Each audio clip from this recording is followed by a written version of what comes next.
Tu ne peux pas venir vers moi et critiquer mon pasteur. Je vais te recadrer.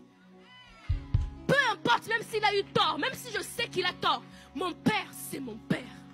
Je ne permettrai jamais que mon père biologique soit humilié. À combien plus forte raison mon père spirituel?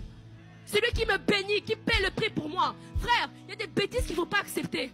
Quand on sait que tu es quelqu'un qui a de la personnalité, qui respecte un serviteur, qui sait respecter son père, c'est difficile qu'on va te rapporter. Alors, loin de moi l'idée de fustiger ou bien de critiquer tous les chrétiens. Non, cela ne se passe pas ainsi. Je sais que dans chaque communauté, il y a des brebis égarées. Et ils sont nombreux, ceux-là qui sont égarés. Ceux-là qui pensent que le Père spirituel est devenu un Dieu sur terre. Personne ne vous interdit de respecter votre Père spirituel. Mais il y a des limites. Vous savez, nous assistons souvent à plusieurs scandales ici et là des pasteurs allant avec les fidèles, des pasteurs allant avec des jeunes filles. Pourquoi ces jeunes filles acceptent-elles d'aller avec le pasteur? Parfois, elles pensent que si le pasteur rentre en moi, c'est que c'est Dieu qui est rentré en moi. C'est l'idolâtrie. N'oubliez surtout pas que ce sont des hommes avant tout. Alors, il y a certains chrétiens qui arrivent, je vais même féminiser la phrase, il y a certaines chrétiennes qui arrivent à valoriser plus valoriser leur pasteur qu'elles ne valorisent leur mari. Vous avez cette chrétienne-là qui passe le clair de son temps à l'église, qui délaisse tout ce qu'elle a à la maison. Les habits sont sales, les assiettes sont sales, les enfants sont sales, les enfants vont à l'école seuls, ils sont exposés, mais elle est à l'église. Elle a fait quoi? Elle est allée préparer chez le pasteur. Elle a passé toute la journée là-bas. Le mari arrive à la maison, il n'a rien à manger. Les enfants arrivent de l'école, ils n'ont rien à manger. Parce que maman est en train de confondre les rôles. Ton père spirituel ou ton pasteur, tu le respectes, ok. Mais lorsque tu arrives à la maison, le seul boss qui a le dernier mot, c'est ton mari. C'est ton mari. C'est lui qui s'est porté garant aux yeux des hommes et aux yeux de Dieu pour être ton protecteur, pour être celui-là qui va veiller sur toi. Le pasteur n'était pas là. Le pasteur n'était pas là. Les parents ne connaissent pas le pasteur. Les parents connaissent ton mari. Donc s'il t'arrive quelque chose là, ils vont d'abord appeler ton mari. De la même manière, Dieu avait appelé Adam pour lui demander des comptes quand il y a eu le problème. C'est de la même manière Dieu appellera ton homme pour lui dire, ta femme, elle est où? À quel niveau? Donc le premier responsable, ton premier responsable, c'est ton homme. Vous avez de ces femmes-là, lorsque le mari arrive à la maison pour manger, on sert le mari dans une assiette en plastique. Mais lorsque c'est au tour du pasteur qui vient rendre visite à sa fidèle, ce sont des assiettes en or qui sont dans le placard, qu'on nettoie chaque dimanche, mais qu'on n'arrive pas à utiliser pour son propre mari. Mais on prend ces couvercles-là, on les utilise pour le pasteur. Seul pour le pasteur. Alors, personne ne refuse que tu honores ton pasteur lorsqu'il vient te rendre visite. Tu peux utiliser ces couvercles-là, mais à condition que ces couvercles, les mêmes couvercles, tu les utilises pour ton propre mari. C'est ton mari qui t'a donné de l'argent pour acheter des couvercles, mais tu n'arrives pas à les utiliser pour sa propre nourriture. Mais lorsque quelqu'un d'autre arrive, tu sers à cette personne-là les gros plats dans des couvercles en or. C'est l'idolâtrie. Alors, je vais revenir sur les propos de cette jeune dame. Jeune, mais je trouve qu'elle est un peu perdue. Je vois dans la salle, il y a des gens qui la regardent, mais qui hésitent d'applaudir. Parce que dans ses propos, il y a certaines phrases. Dans son discours, il y a certains mots qui frustrent. Il y a certains mots qui congèlent le sang. lorsqu'elle dit, mon père, c'est mon père, qu'il ait tort ou raison, je défendrai d'abord mon père. Spirituel, elle parle. Ça, c'est naturel, ok?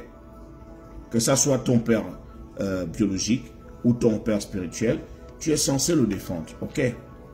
Mais là où ça devient un véritable problème, c'est lorsque tu dis que je ne peux pas d'abord laisser qu'on manque de respect à mon père.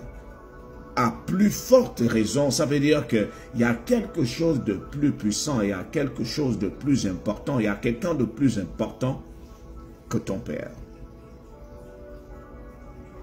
Ça veut dire que pour mon père, je peux même encore laisser. Mais en ce qui concerne mon père spirituel, vous blaguez. Tu sais, moi, à ta place, je suis ton père, je vais me sentir blessé. Parce que c'est ton père qui t'a mis au monde. S'il y a quelqu'un qui prie naturellement, sans attendre quelque chose en retour, c'est bien ton père qui prie pour toi, qui prie pour ton succès, qui t'envoie à l'école. C'est bien ton père. Il y a encore quelque chose de grave que tu as mentionné, que tu défends ton père spirituel parce que c'est lui qui te bénit, c'est lui qui paye le prix. C'est quel prix qu'il paye? Quel est le prix qu'il paye pour que toi tu sois en vie? Il subit des attaques pour toi? Quoi? Ce n'est plus Dieu qui bénit, ce n'est plus Dieu qui protège, c'est ton père spirituel. Ça veut dire que tu as mis ton père spirituel au-dessus de Dieu parce que c'est lui qui paye le prix. Quel prix paye-t-il? C'est tellement grave, c'est tellement grave. Aux dernières nouvelles, ou encore peut-être que vous avez changé ce qui est écrit dans la Bible, c'est Dieu qui bénit, non? Dieu peut utiliser le canal du pasteur ou bien de ton père spirituel pour te bénir, mais ce n'est pas le père spirituel qui te bénit. Ce n'est pas lui qui te donne la vie. Parce que, à l'entendre, c'est le père spirituel qui lui fait tout. Ça veut dire que le père spirituel, imagine un père spirituel vicieux qui dit, ok, bon, ma fille, j'ai envie de t'épouser. Ou bien viens me retrouver dans une chambre d'hôtel. Vous pensez que celle-là, elle peut dire non si son père spirituel lui dit, je veux entrer en toi? Non. Elle va dire que c'est son père spirituel. Ses désirs sont des ordres. Et elle va accepter. C'est pour ça que vous voyez beaucoup de dérives. Beaucoup de dérives dans les églises.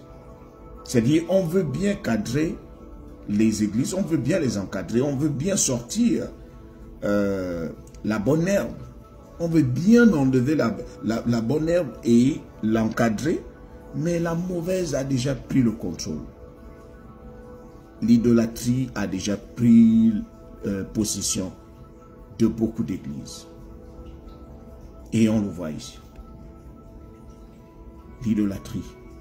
Les gens ont toujours pensé que l'idolâtrie, c'est forcément prendre une statuette et se courber et faire des prières devant la statuette. Ce n'est pas forcément ça l'idolâtrie.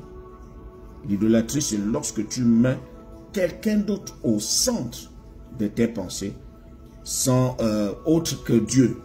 Quand tu ne mets pas Dieu au centre, quand il y a quelqu'un d'autre qui prend la place de Dieu, en qui tu as beaucoup plus confiance, en qui tu donnes, tu fais même des prières, parce que celle-là, elle prie pour le pasteur, elle prie pour son père spirituel, elle ne prie pas pour Dieu.